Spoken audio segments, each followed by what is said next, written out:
안녕하세요. 저는 20대 후반 남자입니다. 가족들도 아무도 모르는 이야기인데 이렇게 사연을 통해서 제 마음의 짐이라도 덜어보고자 한번 남겨보려고 합니다. 저에게는 친형같이 가깝게 지내던 친척형이 한 명 있습니다. 나이차가 얼마 나지 않지만 저보다 더 어른스러운 성격 때문인지 친척형을 옛날부터 잘 따르고 있었어요. 친척형이 결혼을 하게 된다는 소식을 전해왔고 명절날 결혼할 여자를 소개시켜준다고 당시 여자친구였던 형수님을 집에 데려온 적이 있어요. 형수님을 처음 본 그날에 저는 정말 그 자리에서 거품 물고 기절할 뻔했습니다. 왜냐하면 형수님은 당시에 가족들하고 떨어져 혼자 자취생활을 하고 있던 저와 깊은 사이였던 여자였기 때문입니다.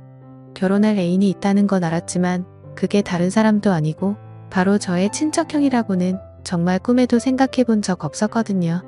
형수님도 저를 보고 많이 당황했습니다. 눈동자가 떨리면서 제 시선을 피하려고 노력하더라고요. 온 가족이 모여있던 그날 형수님은 제 쪽으로는 고개 한번 돌리지 못하고 있었습니다. 혹시나 제가 아는 척이라도 할까봐 좌불안석 당황하고 있다는 게 제가 눈치를 챌 정도로 티가 났으니까요. 아무튼 친척형은 그날 저녁에 이제 여자친구도 집에 가봐야 하지 않겠냐며 형수님을 데리고 일찍 집에서 출발했습니다. 그리고 그날 저녁 잠들기 직전에 형수님에게서 문자 메시지가 한 통 왔어요.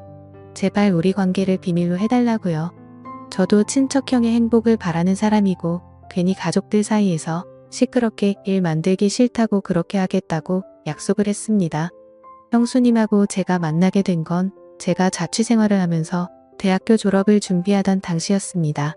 원래는 타지에서 고생하는데 집이라도 좀 괜찮은 곳에서 사는 게 좋지 않겠냐고 해서 부모님이 조금 지원을 해주셔서 투룸 빌라를 월세로 빌려서 살고 있었는데 졸업반이 되니까 공부한다고 어디 놀러 다니기도 뭐하더라고요. 일단 졸업부터 하고 나서 신나게 놀 생각이었는데 대학교를 졸업해버리면 부모님 지원도 끊어질 것 같아서 부모님 몰래 살던 투룸 빌라를 떠나 작은 원룸촌으로 이사를 했습니다. 월세가 차이가 있기 때문에 그 돈을 모아서 졸업 후에 놀러 다닐 때 쓸 계획이었어요. 그 원룸촌이 학교 근처에 있는 게 아니라 지하철역 근처에 있던 곳이었는데 그러다 보니 대학생뿐만 아니라 혼자서 자취하는 직장인들도 많이 사는 그런 곳이었습니다. 아무튼 그쪽으로 이사해서 지내고 있었는데 학교에서 졸업과제 준비한다고 늦게까지 남아있다가 새벽이 다 되어가는 시간쯤에 귀가를 한 적이 있었는데 제 방으로 올라오는 계단 구석에서 만취해서 정신 못 차리고 있는 여자가 한 명 있었어요. 계단이 층에서 층으로 올라갈 때 한 번 꺾이는 부분이 있잖아요. 거기 구석에 쪼그려 앉아 있어서 저는 거기에 사람이 있을 거라고는 상상도 못했고 그 여자를 발견했을 때 머리로 얼굴을 가리고 앉아 있어서 비명을 지를 만큼 깜짝 놀랐습니다. 보통 그런 데서 사람이 있을 거라고 생각하고 계단을 올라가는 사람은 없을 것 아니에요? 술에 뻗어 있는 여자라는 걸 확인하고 놀란 가슴을 진정시킨 뒤에 그냥 지나쳐갈까도 했는데 당시에 워낙 뒤숭숭한 뉴스도 많이 나오고 해서 그냥 두고 갈 수가 없더라고요. 무슨 정의감 때문에 그랬는지는 모르겠는데 작은 센서등 하나로 계단을 비추는 작은 불빛이었지만 그 불빛이 그녀의 아름다움을 보여주기에는 충분했습니다. 뇌리에 강하게 기억될 만큼 아름다운 그녀의 외모 때문에 저도 모르게 그녀를 흔들어 깨워보려고 했습니다.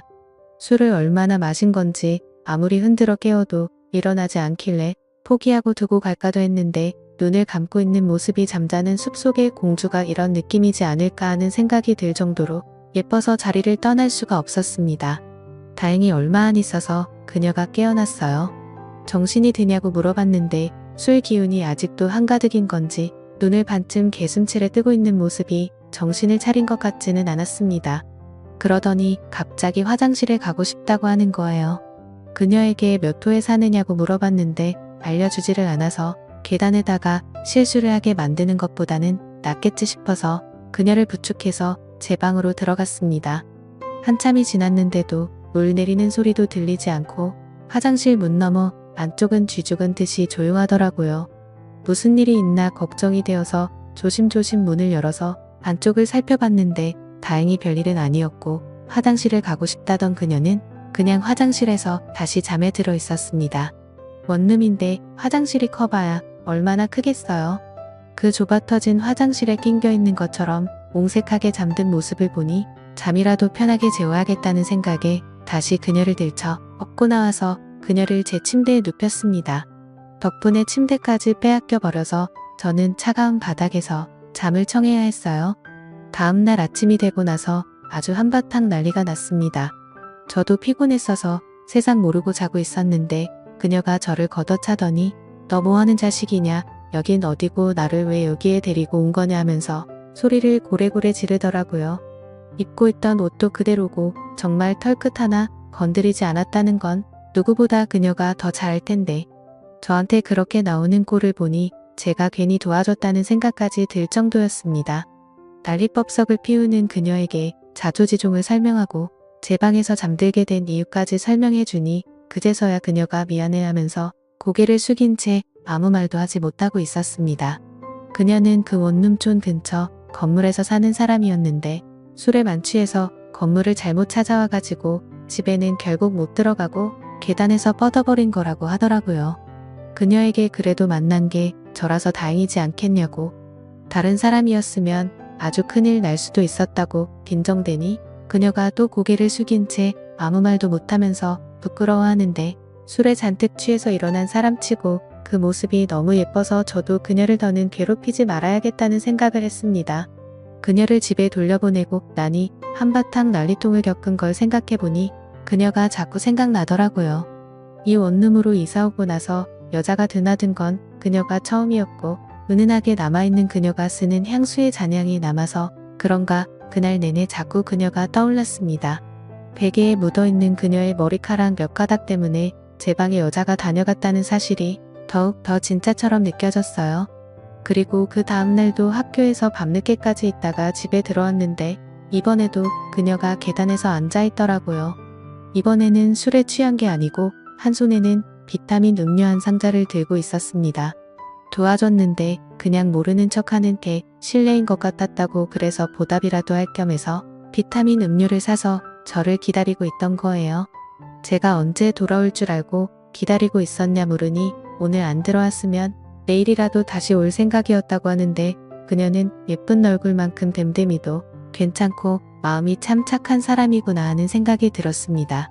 그런데 그날 있던 일이나 사과의 문제가 아니고 이미 처음 만난 그때부터 그녀와 저는 서로에게 강하게 끌렸던 것 같습니다. 그날 서로의 연락처를 교환했고 그 뒤로도 그녀가 퇴근 후 저는 학교에서 끝난 후 둘이서 만나 데이트 비슷하게 식사도 같이 하고 영화관도 다니면서 시간을 보냈습니다. 그렇게 몇 번 밖에서 만나다가 식사도 언젠가부터 그녀가 직접 차려준 밥을 먹고 영화도 영화관이 아니라 한 명이 겨우 누울 만한 침대에 누워서 노트북을 사용해서 영화를 보고 그런 식이었습니다. 정말 자연스럽게 어느 순간부터는 매일 아침 같은 공간에서 아침을 맞이하는 연인 같은 관계가 되어 있었습니다. 서로 타지에서 느끼는 외로움을 달래주고 힘들거나 기쁜 순간을 함께 공유하는 그런 사이가 된 것이죠. 하지만 직장인인 그녀에 비해 저는 아직 졸업을 준비하는 대학생이었기 때문에 그녀와의 관계가 쉽지만은 않았습니다. 일단 금전적인 부분에서도 전부 그녀가 부담을 해야 했고 저도 졸업을 앞두고 있던 시점이었기 때문에 아르바이트를 할 만한 여유가 없었기 때문에 날이 갈수록 그녀의 부담은 더해져 갔습니다. 심지어 제가 졸업 후에도 계속 자취를 하고 있었는데 제 전공 과목으로는 취직이 당시에 엄청 어려운 상황이었어서 제가 졸업한 이후에도 그녀에게 금전적인 부담은 계속되게 되었습니다. 그녀도 사실 타지에서 올라와서 돈 아끼며 모을 생각으로 이 좁아터진 원룸 생활을 하고 있던 것이었기 때문에 그녀에게도 저와의 관계가 쉽지만은 않았을 겁니다. 그녀와 저는 정말 첫눈에 강하게 끌려 불같이 사랑했지만 그때 당시의 현실의 벽을 이겨낼 방법은 전혀 보이질 않았고 결국 자격지심에 찌든 저와 현실의 벽에 부딪힌 그녀는 서로가 행복하게 잘 지냈으면 좋겠다는 합의와의 이별을 하게 되었습니다. 마침 그녀에게 좋은 관계로 만나는 사람이 생길 것 같다고 이제 우리는 여기서 그만하는 게 어떠냐고 하는 말에 저는 질투심 때문인지 그녀에게 아무한테나 그렇게 마음 막 쉽게 주는 여자였냐고 심한 말을 하면서 마지막은 좋지 못하게 헤어지게 되었습니다. 그래도 같은 원룸촌에 살아서 그런지 마주치기 싫어도 마주치는 날이 생기더라고요. 밤늦게 집에 들어가는데 그녀가 어떤 남자와 나란히 서서 걸어가는 모습을 보고 저도 그녀를 놓아주기로 생각했고 이 원룸촌에서 지내는 것보다 본가로 돌아가는 게 낫지 않겠냐 하는 생각이 들어 원룸 생활도 정리하고 고향으로 돌아왔습니다.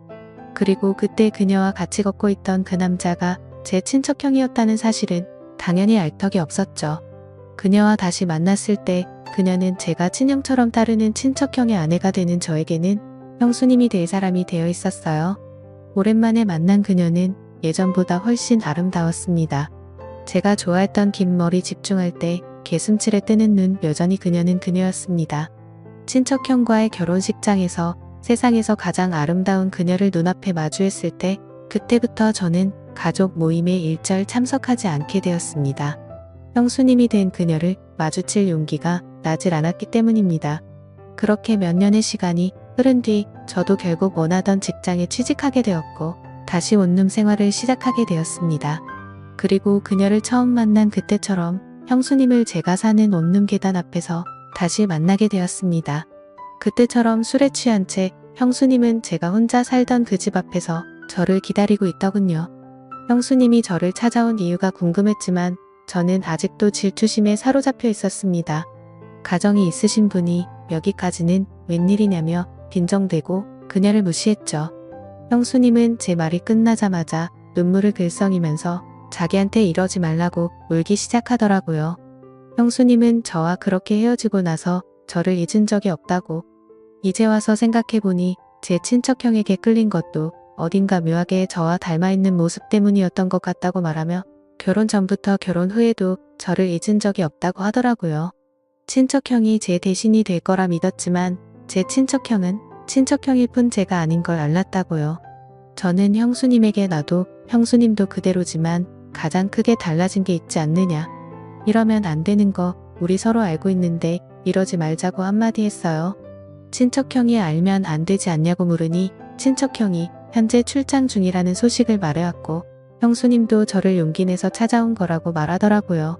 그 말을 들으니 저도 더 이상 참을 수가 없었고 사고를 치고야 말았습니다. 그날 이후로 저희는 몰래 만나고 있는 중입니다. 친척형의 업무 특성상 출장이 잦기 때문에 형수님은 형님이 출장 갈 때마다 길어도 2달에 한 번씩은 저희 집에서 머무르면서 연인처럼 시간을 보내고 있는 거죠. 언제까지 이런 만남을 이어갈 수 있을 거라는 생각은 들지 않아요. 어디에도 말할 수 없는 사이란 것도 알고 있고요. 하지만 시간이 허락하는 한 상황이 허락하는 한 오랫동안 저를 마음에 품어온 그녀와 그녀를 오랫동안 마음속에 품어온 제가 서로의 마음을 확인하는 이 관계를 유지할 생각입니다. 언제가 될지는 모르지만 나중에는 가족들에게도 이 사실을 알려야 할 시간이 올 수도 있지 않을까 걱정도 되네요. 지금까지 제 사연을 읽어주셔서 감사합니다.